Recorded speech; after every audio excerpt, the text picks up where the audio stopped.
Et nous voici, chers amis, sur le 2 octobre 2017 et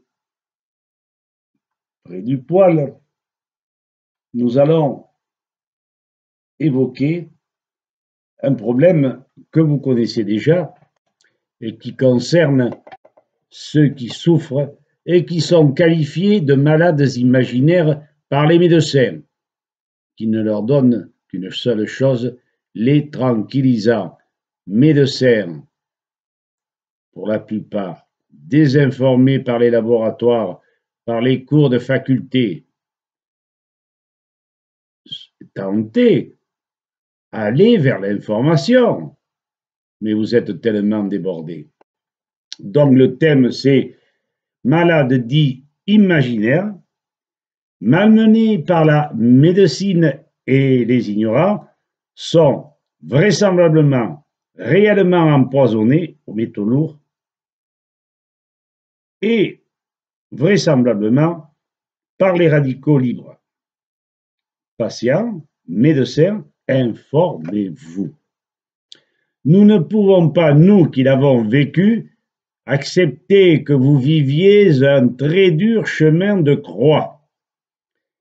Une explication biologique cohérente sur les troubles les plus courants chez les intoxiqués chroniques au mercure et métaux lourds divers, fatigue chronique, sinusite et autres infections, douleurs cervicales, dorsales, insomnie, troubles cognitifs, mémoire défaillante, CEP, Alzheimer, mal-être.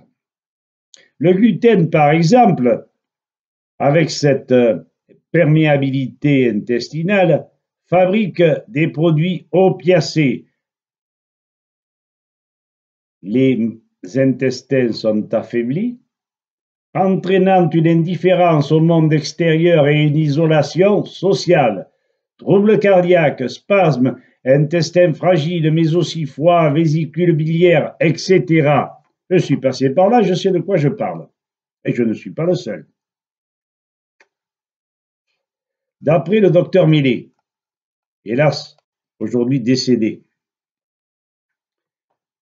tiré de son énorme expérience parue sur les livres de Françoise Cambérac, C-A-M-B-A-Y-R-A-C, ayant sorti une partie de sa famille et de ses proches de l'intoxication, dont l'un de ses livres, Maladies émergentes, comment s'en sortir, ne peuvent gruger quiconque. Sommes-nous empoisonnés par les métaux lourds? Ce jour, il est facile d'y répondre sans crainte d'erreur.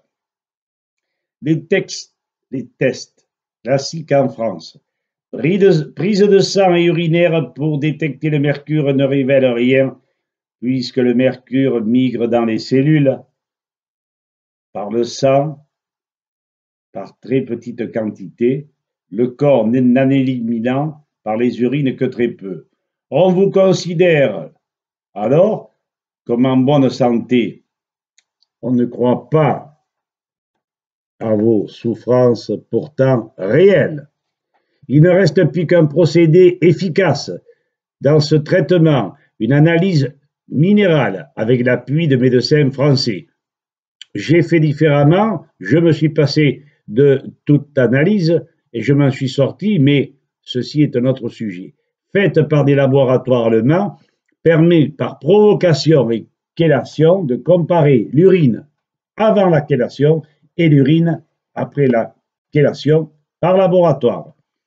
Pour les analyses de métaux après provocation, labo micro-trace, téléphone 00 49 91 51 43 32, un interlocuteur français est là le mardi matin. Vous avez également l'adresse email que je vous donnerai si vous me téléphonez. Et je suis prêt à le faire, sachez-le, 04 92 67 05 48, je ne cache rien.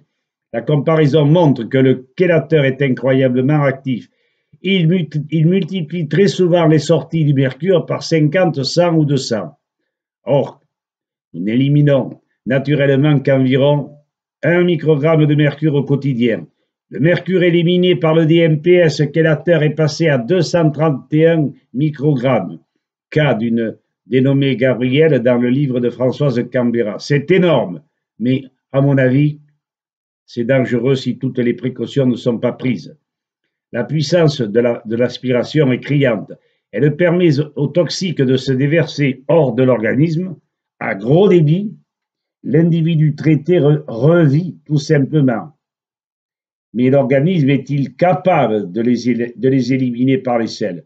C'est pour ça qu'il faut un suivi médical de gens compétents.